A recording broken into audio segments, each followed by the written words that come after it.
E aí galera, vocês estão bem? Porque eu tô daí, sejam bem-vindos a mais um vídeo do canal Daniel Leite. E no vídeo de hoje eu trago pra vocês um vídeo falando sobre todos os aliens que foram nerfados pelo roteiro em Ben 10. Gostou do tema? Então já deixa aquele like, se inscreve e bora pro vídeo!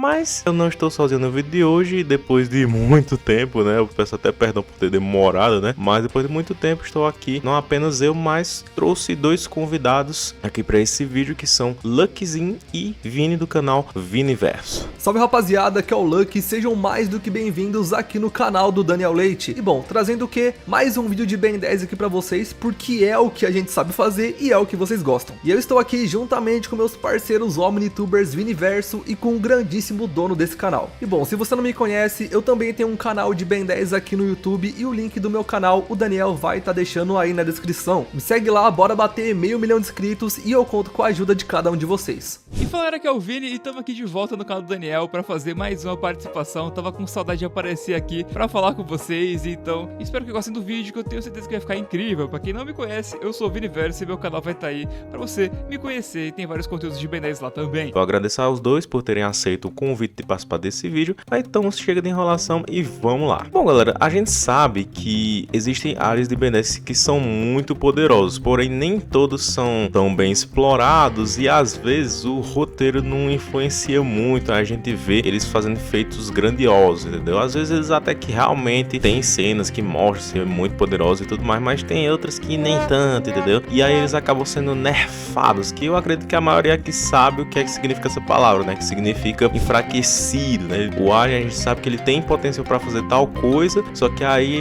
a gente vê uma cena que mostra uma incongruência, né? Uma certa incoerência com o que a gente conhece do personagem, entendeu? Então isso é chamado de nerf. A gente adotou esse verbo, né? Nerfar. Então o personagem é nerfado, né?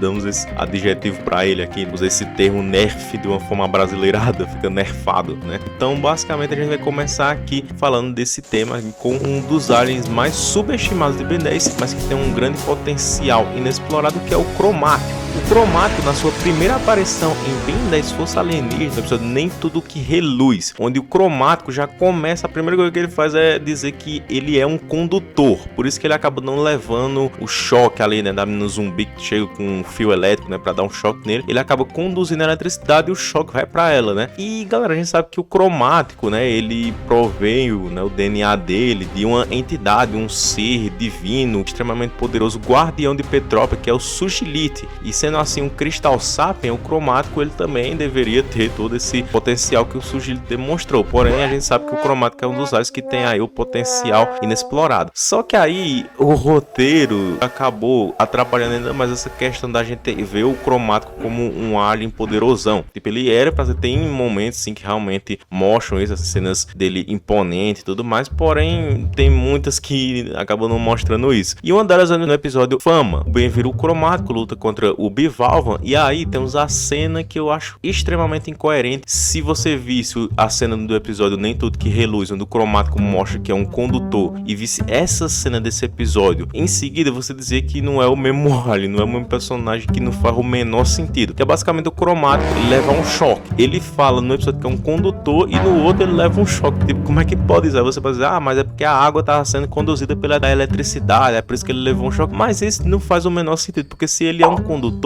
ele é imune a levar um choque, entendeu? Não era pra acontecer isso, era pra simplesmente a água, assim como a eletricidade foi conduzida pela água, conduzir pelo corpo do cromático também, entendeu? Então nessa ocasião eu sinto muito, mas os produtores vacilaram aí, não era pra ter feito isso com o pop do cromático, né? Porque o bichinho já é mal visto hoje, né? Tanto que eu até entendo o Voice Maker, por exemplo, ele odiar o feedback e Ben 10 Omniverse como um todo. A gente vê muito isso, né? Eu fiz o vídeo reagindo aí ao vídeo do Voice Maker remake de Ben 10, fiquei muito feliz, né, que eles fizeram um vídeo, uma animação de Ben 10, porém eu entendo, né, essa questão assim deles terem todo esse hate, né, eu tô todo americano hoje, né, dos ingleses aí, né, hate, esse ódio, né, que tem por Ben 10 Omniverse, mesmo que eu não concorde, né, porque eu particularmente eu gosto do feedback e na verdade eu não odeio nenhum alien, sabe, tipo, eu posso até gostar mais de uns do que de outros e tudo mais, né, mas o feedback, assim como todos os aliens, são aliens que eu gosto, né, eu não odeio o feedback nem nada. Eu compreendo, né, o voice maker não gostar, mas eu não concordo, porque a minha opinião já é outra, beleza? Mas de toda forma o cromático foi nerfado sim. Outro alien aí que também foi prejudicado aí pelo roteiro foi o Gosma. O Gosma, eu falei dele muito em um vídeo de coisas ilógicas de Ben 10, né? Se você não viu, clica aí no card onde eu explico essa questão das coisas ilógicas e tal que acontece em Ben 10. Basicamente assim, muita gente diz que não faz sentido o Gosma ele atravessar as frechas da porta, sendo que tem aquele disco, né, o projetor de gravidade do Gosma. A pessoa diz que não faz sentido porque era para ele ficar preso, não passar, porque não tem espaço ali pro projetor de gravidade passar. Então a gente criou teorias, né, que diz assim que na verdade o disco ou ele se teletransporta, né, pro outro lado, ou ele fica intangível, né, ele consegue atravessar ali, né, como os aliens que ficam intangíveis, né, friagem, fantasmático, atravessar a parede, ou ele se liquefaz com o Gosma, entendeu? Porque o próprio símbolo do Omnitrix, a gente sabe que ele se adapta aos aliens, né, tipo, friagem fica intangível, o Omnitrix, o símbolo do Omnitrix também fica. O Alien X, ele resistiu à destruição do universo do Aniquilac, o Omnitrix também resistiu, né, tipo,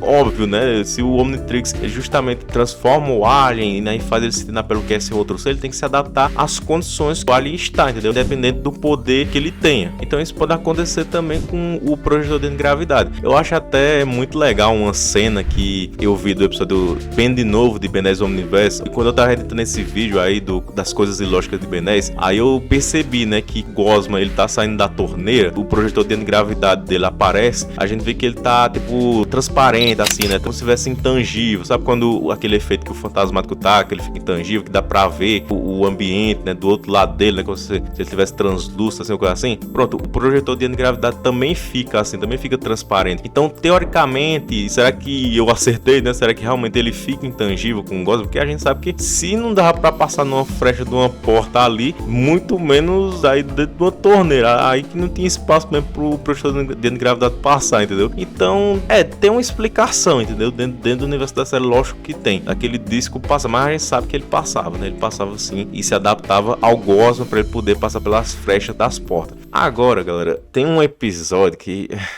é o episódio, né, o bendito episódio que a Helena, né, aparece lá, se disfarça de Julie pro Ben gostar dela e tal, pronto. Nesse episódio, o Serpente, que é um vilão que muita gente diz que ele é um vilão fracote, é o famoso Bush, né, que vocês chamam, né. E a gente vê, né, que toda cena que o Serpente aparece, ele é derrotado facilmente pelo Ben, tipo, bala de canhão só rolou ali por cima dele, facilmente derrotou o Serpente, 4 braços também derrotou facilmente o Serpente, ele não retornou em beleza. A gente pensa assim que ele é um vilão fraco, né? Só que se você parar pra pensar direitinho como é que foi a performance dele nas séries de Força Supremacia Alienígena, ele não é tão fraco assim quanto parece. Ele realmente é um vilão subestimado. Porque se você pensar que em A Vingança de Vilgax Parte 1, a Gwen e o Kevin ficaram mais de uma hora ali lutando contra o Serpente, e aí realmente o Serpente só foi derrotado quando o Ben chegou, então, rapaz, ele dá um trabalho sim pra eles. Ele não é tão fraco assim não. E em Supremacia Alienígena, nesse episódio, A Namorada Perfeita, a gente vê o maior feito do Serpente, que ele foi maior do que de muitos vilões aí que você pensa que é relevante em Ben 10. Não é nada comparado a esse feito que o Serpente fez, porque ele foi um gênio. Para pensar, nenhum vilão até então preveu tanto o movimento do Ben que nem o Serpente. Tipo, ele foi tão astuto que ele estudou o Ben,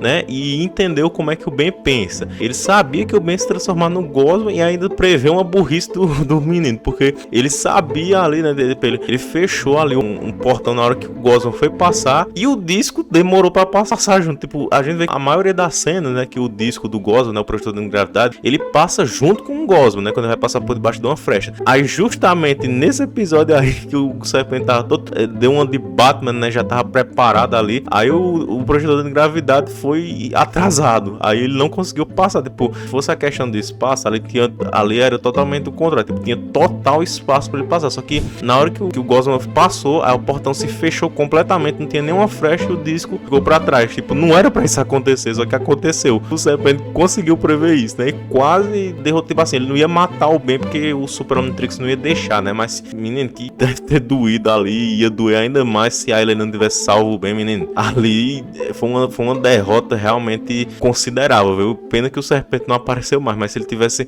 sido explorado esse negócio dele saber como é que o Ben pensa e tudo mais, aí o negócio ia ser feio pro lado dele, mas deu um trabalhinho, viu? Mas, galera, você vê, né, que isso foi um momento que o roteiro realmente nerfou o Gosman, porque só pra mostrar, assim, a grandiosidade ali, né, do Serpente e fazer com que a Helena aparecesse ali e salvasse o Ben, eles tiveram que nerfar o Gosman, né, fazer uma coisa que normalmente não acontece, que é o professor de gravidade ele atrasar ali na hora do Gosman atravessar uma frecha, que normalmente isso nunca acontece, né, a gente vê aí em outras cenas da série. O Alien X, ele tem também uma nerfada, que assim, não é necessariamente assim, causada pelo roteiro e tudo, mas a gente pode considerar aqui pra esse vídeo, né, que é um tema interessante, que é basicamente assim, em Força e Supremacia Alienígena, a regra dos Subcelestiais era assim, que pelo menos 2 das 3 personalidades, no caso do Alien X, pelo menos 2 das 3 personalidades do Alien X tinham que concordar para ele poder fazer alguma coisa. Ou seja, nesse tempo, né, o Ben ele tinha uma vantagem porque convencer a Serena era muito fácil. Basicamente assim, o Bellicus poderia ser o inútil da história, por conta que o Bellicus é mais difícil de convencer, mas era pelo menos 2 das 3 personalidades tinham que concordar. Então, se ele pedisse a Serena é mais fácil de convencer, então ela estando de acordo, o Ben estando de acordo, o Bellicus não estando, mas mesmo assim dava pra fazer, entendeu? O Ben convencer e fazer acontecer, porque realmente é isso que acontece lá no episódio X igual a B mais 2. Tem momentos que o Ben ele consegue fazer o que ele quer com o Alien X por conta que a Serena concordou com ele. Agora, em Ben 10 Omniverse, a gente ainda vê que a Serena é mais fácil de concordar? Sim, porém, tem um porém da história. Em Ben 10 Omniverse foi feito um retcon, aí não é necessariamente mudança do roteiro, né? No caso foi um retcon mesmo, né? Que é uma decisão que eles fizeram ali por conta que a gente sabe, assim, vamos falar dentro do universo da série, né? Que fora do universo da série a explicação é que os diretores fizeram esse retcon, mas dentro do universo da série é porque os Subcelestiais eles alteraram, né? A gente sabe que eles alteram o traço do universo e tudo mais, podem alterar alguma regra, algum traço de biologia do Alien. Nesse caso eles alteraram a regra, né? Eles fizeram com que retroativamente, ou seja, presente, passado, futuro, as 3 personalidades tinham que concordar. Não é pelo menos 2 não, todas as 3 tinham que concordar. Tanto que no episódio Adeus e Obrigado pelos Sorvetes, o Ben ele convence a Serena, né, de usar o Alien X pra reconstruir o universo e tudo, mas aí a Serena ela foi e falou pro Bellicus pra concordar também, entendeu? Porque se ele não concordasse, aí não tinha como fazer, sabe? Coisa que se fosse Supremacia Alienígena, se o Ben tivesse convencido a Serena, na hora o Alien X já podia fazer o que ele queria. Só que nesse momento a gente percebe que o Bellicus também tem que concordar. Então, assim, é que nem eu falei, é uma forma de nerfar, de uma certa forma, só que não tanto que nem os outros, sabe? Até porque o Alien X em quesito de poder, ele ainda beira a onipotência. Tipo, o nerf aqui foi só no contexto narrativo aqui, né? Que todas as 3 personalidades tinham que concordar e não pelo menos 2, entendeu? Mas em questão de poderio, a gente sabe que o Alien X, ele beira a onipotência em Beleza Universo do mesmo jeito que beirava lá em Força Supremacia Alienígena. E também temos aí 2 aliens não canônicos, mas que é interessante de falar nesse vídeo, que é o Antigrave Tesla e também o Planta Apocalipse, que eles foram nerfados em comerciais que eles apareceram, que é no Ben 10 Acesso Total, que basicamente a ideia desse comercial é mostrar o Ben se transformando em aliens inúteis, em aliens que não seriam funcionais, que apareceu lá no clássico foi o Bob e a Bolha, que realmente esse daí não tem salvação não, esse daí realmente era um alien inútil. Agora o Antigrave Tesla, tipo, ainda mais na época de Força Alienígena, que o Ben tinha um Omnitrix recalibrado, que tem aquela afirmação que fala, né, do Dwayne McDuff, grandíssimo diretor aí de Ben 10 Força Supremacia Alienígena, que ele falou, né, que o Omnitrix recalibrado, ele tinha uma função que ele dava informações, né, básicas sobre os poderes, o funcionamento da espécie e tal, tanto que a gente vê isso no primeiro episódio de Força Alienígena. O Ben, ele já se transforma ali no fogo forte, já grita o nome, né, porque essa função também dá ao Ben essa identidade, né, quando o Ben, ele se transforma o Alien imediatamente, ele consegue nomear o Alien com um nome perfeito ali, baseado nas informações básicas que ele adquiriu através do Omnitrix, né, então ele dá esse grito, né, o Alien tá tomando a identidade, né. Isso também acontece com o Diabreto, né, o Ben não conhecia o Diabreto assim, primeira vez que tava virando ele, aí já se transforma e grita o nome dele, né, no original era Juririg, que significa reparos improvisados, a famosa gambiarra, né, só que com o Antigrave Tesla não acontece isso, né, o Ben ele não sabe usar os poderes dele. A não ser que a explicação seja que é por conta que esse poder de antigravidade seja um poder muito complexo, pro Ben dominar e tudo mais.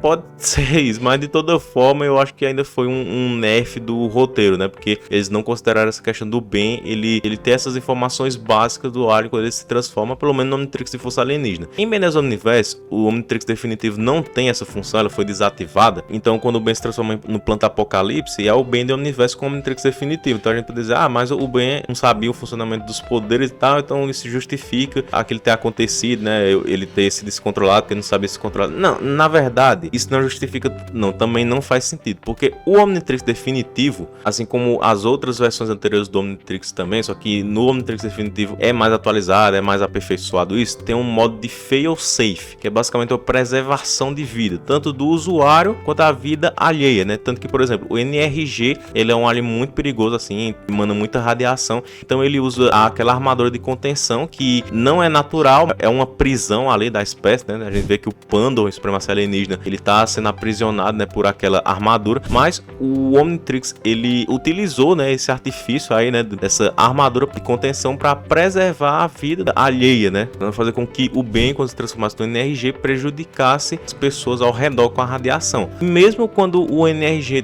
tá fora da armadura, em meio das universos, a gente vê que ele tem um subtraje, também protege contra a radiação, entendeu? Então, no caso do Planta Apocalipse, a gente vê que em segundos ele fica comendo as pessoas ali e tal, aí ele fica maior que a Terra, e provavelmente se aquele comercial tivesse continuado, a gente ia ver ele destruindo a Terra, realmente. Como forma de preservar tanto a vida do usuário, quanto a vida das espécies, no geral, né, a vida alheia. Então acaba que o Omnitrix não ia permitir que o Planta Apocalipse comesse desse jeito, fizesse esse apocalipse que ele fez aí, não. É natural da espécie? Mas o Omnitrix, se ele precisar preservar a vida, então ele pode sim quebrar a regra, né, fazer algo que não seja natural da espécie, entendeu? Tanto que o Nanomech, por exemplo, foi feito nisso. Tipo, o Ben não podia se transformar num chip 100%, senão ele seria controlado pela rainha. Então o Omnitrix basicamente fundiu o DNA dos chips com o do Ben, assim, criando o Nanomech, né, que ainda assim estaria armazenando, né, o DNA dos chips e faria o Ben sentir na pele o que é ser um outro ser, cumprindo assim o propósito do Omnitrix, mas sem prejudicar a vida do usuário, entendeu? O Nanomech é basicamente feito disso. É uma exceção a essa regra de ser totalmente natural à espécie, né? Então o Planta Apocalipse, se fosse no Omnitrix Prime, né, tipo, ele teria os mesmos poderes, a mesma aparência e tal, tudo, só que a diferença é que o fail-safe preservaria a vida tanto do usuário quanto das pessoas ao redor, então poderia dizer que ele seria mais controlável pelo Ben, né? Então no caso aqui o nerf foi no sentido disso, entendeu? O Omnitrix em si acabou tendo esse nerf, né, de não ter o fail-safe nesse momento que o Ben virou o Planta Apocalipse e ter feito o apocalipse que ele fez, basicamente, né? E o Ben não conseguir controlar ele. E seguinte, o Daniel falou de forma específica vários aliens que foram nerfados pelo bem do roteiro, mas vamos citar aqui vários de uma vez em momentos que não deveria ter sido assim. Então bora lá, Vini. Então vambora. O que dizer daquela cena do Eco Supremo contra a Helena? Ele que era pra ser simplesmente independente de oxigênio e até funciona no espaço, conseguindo fazer som no vácuo do espaço, sendo capaz de derrotar o Kevin Supremo com extrema capacidade, esse monstro supremo perdeu pra asfixia. É simplesmente bizarro. O roteiro fez a Helena derrotá-lo através do sentimentalismo. O Ben não conseguiu socar ela, já que ela se transformou na Julie. E depois, ela jogou vários microchips na boca do Eco Supremo até eles entrarem nos seus pulmões. Convenhamos que o roteiro nerfou o Ben como Eco Supremo aqui, porque era só mandar um fim sônico e a Helena desmaiava. Mas óbvio que eles não iam fazer isso, né? Um dos Supremos mais poderosos perdeu de uma forma humilhante. Também não dá pra esquecer do Tartagira, que é imune a mana, porém mais de uma vez já vimos ele ou Galápagos levando pau pra feitiço ou rajada de mana. Isso pode até ser um erro, porém é mais fácil interpretar que isso de ser imune a mana é um poder ativo e não passivo, e o Ben como Tartagira não sabe ativar, e algo que reflete essa tese é o diretor de Ben 10 Força Alienígena e Supremacia Alienígena, o próprio Dwayne McDuffie, afirmando que o Ben não sabia que o Tartagira seria útil em Ledger Domain, ou seja, tecnicamente o roteiro nerfa o Ben como Tartagira, já que ele não usa o potencial mágico do ET. E a gente também não pode esquecer daqueles momentos que o Ben esquece os poderes dos seus aliens. E com total certeza são os nerfs que a gente mais agoniza vendo. Ao menos é chato de ver isso de forma criteriosa como a gente faz. O nosso amigo Benjamin Kirby Tennyson não crescer como Normossauro em Omniverse não faz sentido. Ainda mais sabendo que ele normal é mais fraco que o 4 braços e só fica mais forte quando cresce. E mesmo se isso não tivesse sido afirmado pelo Duane como foi, ainda é notório que ele crescido é muito mais forte e o Ben não querer crescê-lo simplesmente porque sim, é bem estranho. Como ele poderia ter crescido para poder lidar com o Tiranópode, por exemplo, e teria sido uma luta bem mais fácil. Mas o mais surpreendente mesmo foi o Ben não utilizar o encolhimento de tamanho do Nanomech para conseguir sair do aparelho de detecção do Blue Kidriba, que ia revelar a identidade dele. Obviamente podemos crer que isso é só vacilo dos escritores. Dentro do universo, ou é porque o Ben esqueceu, ou é porque ele não quis usar. E convenhamos que isso é uma justificativa bem morna, digamos assim, mas não tem outra. Querendo ou não, Normossauro e Nanomech foram nerfados em Omniverse por conta disso aí. Esses nerfs são até mais bizarros que o do Eco Supremo. E falando novamente do Eco Supremo, tem outro nerf dele aí que eu acho mais intrigante que esses dois aí. Tem outro nerf do Eco Supremo que eu não saiba? E tem, Vini, só que dessa você sabe. O seu conhecimento aí de Ben 10 é tão grande quanto o meu. É o lance lá dele não poder se clonar corporalmente, tá ligado? Ô louco, que verdade, hein? Lembrou bem. Lembrou bem, viu? Mas dá licencinha aí. Eu acho que essa parte eu gosto de explicar. Deixa eu, pelo menos no início, dar uma explicação sobre essa parte. Então, beleza. Assim, galera, basicamente, nosso falecido, né, Derek T. White, que era o diretor de arte de Ben 10 Omniverse e membro ativo nas reuniões de história da série. E por conta disso, o Derek, ele tem sim credibilidade como diretor e poder do cânone da obra, né, de canonizar as coisas. Tanto que foi ele que canonizou o filme Ben 10 Destruição Alienígena e quis tornar canônico pro universo principal, aliens como o Atômico e também o Espantoide. Só que assim, nem tudo são flores, né? E o Derek ele já errou foi muito. Então existe uma hierarquia de canonicidade em Ben 10, né? O Matt Wayne, por exemplo, era um membro da staff de Ben 10, do grupo ali, né? De Ben 10, que ele era superior ao Derek. Ele participou de Força Alienígena, Supremacia Alienígena e Omniverse como escritor e diretor de histórias, né? Nesse último, né? Em Omniverse. Aí o Derek, ele falou mais de uma vez que o Super Omnitrix tinha os bugs que dão voo e habilidades aleatórias para alienígenas. Então, pro Derek, o poder do arraia-jato de voar próximo à velocidade da luz e alcançar o hiperespaço é um bug, é um erro. E a velocidade do gigante, a qual foi calculada sendo mais rápida que a luz, né? Eu fiz um vídeo sobre isso, também é um bug. E o Derek, ele veio com essa tese muito doidona aí o Matt Wayne desmentiu ele, tipo, não diretamente, mas o Matt Wayne ele disse assim, quando foi perguntado, né?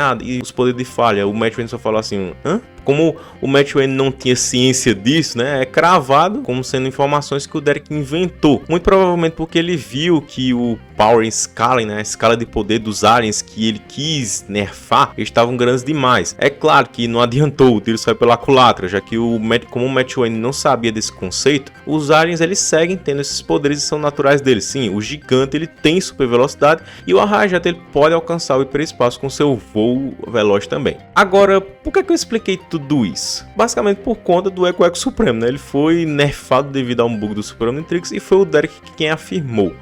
Aí lascou o negócio. Por que o bug dele do Eco Supremo é válido como verdade e os outros que eu falei antes não? Deixa que essa aí eu explico. Bom, basicamente tem várias declarações feitas pelo staff de Ben 10 e eles oferecem relatos diferentes a respeito de um ponto, se as habilidades de autoduplicação corporal do Eco normal se mantêm na forma suprema. E a resposta é sim, e vamos ver certinho isso aí. Ao decorrer de Ben 10 Supremacia Alienígena, uma biografia do Eco Supremo foi apresentada no site da Cartoon Network, a qual afirma que ele poderia se autoduplicar. No entanto, Duane McDuff afirmou que ele não possuía essa habilidade. O Duane foi muito grande para Ben 10 e a gente sabe disso, mas os donos da parada toda é a Cartoon Network. Hierarquicamente são maiores que o Duane e tem mais poder de fala, então não tem como dizer que ele está certo nessa, com os donos na época, chefe dele ainda, falando o contrário. Mas beleza, sabemos que o Eco pode se clonar corporalmente, mas por que ele não fez isso? Bug do Super Omnitrix é a resposta, isso nerfou, e já te explico por que nesse caso é válido. Basicamente, o Derek J. White crê e afirmou que o Echo Supremo usaria os discos para se autoduplicar corporalmente. Logo, olha o exemplo aí na tela. Estão vendo o Echo Supremo no fundo verdinho aí? E beleza, ele soltou aí um disquinho. O que aconteceria se ele quisesse se clonar corporalmente é que o corpo sairia de dentro desse disquinho e ele se transformaria, digamos assim, no clone, em uma réplica exata. Isso ainda é melhor colocado em Omniverse, pois os discos do Echo Supremo em Omniverse têm o formato de sua cabeça e rosto. O Derek afirma que o Albedo, como Echo Supremo, pode duplicar corporalmente, apesar de não exibir o poder em tela. O Derek explicou que a capacidade do Echo Supremo de se clonar corporalmente em supremacia é devido a uma falha do Super Omnitrix. Mas por que isso é válido como verdade e os outros bugs lá que o Matt Wayne contestou não são mais? Isso ocorre porque o Matt Wayne contestou poderes dados aos aliens por via de glitch, e não poderes tirados. Basicamente, o Gigante e o Arraia-Jato, segundo o Derek, ganharam poderes pelo Super Omnitrix. E é isso que o Matt indagou, já que ele não sabia. Agora, o Matt nunca falou nada sobre poderes tirados e não ganhados,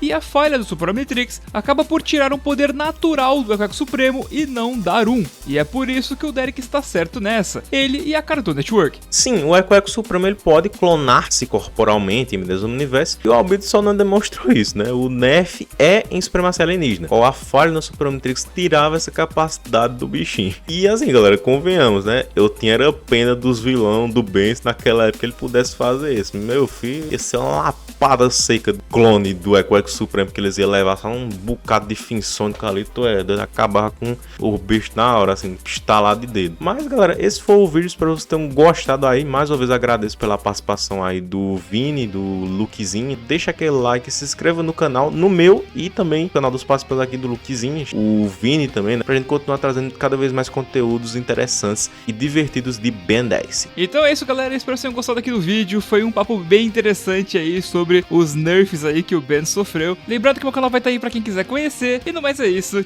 tchau! Bom, rapaziada, então é isso, espero que vocês tenham gostado aí do vídeo. Se possível aí, não se esqueça de se inscrever no meu canal, que vai estar aí na descrição do vídeo. Então é isso, muito obrigado por ter assistido até aqui e fui! Deixa aquele like, se inscreva no canal se você seja membro, ativa o sininho, falou e tchau!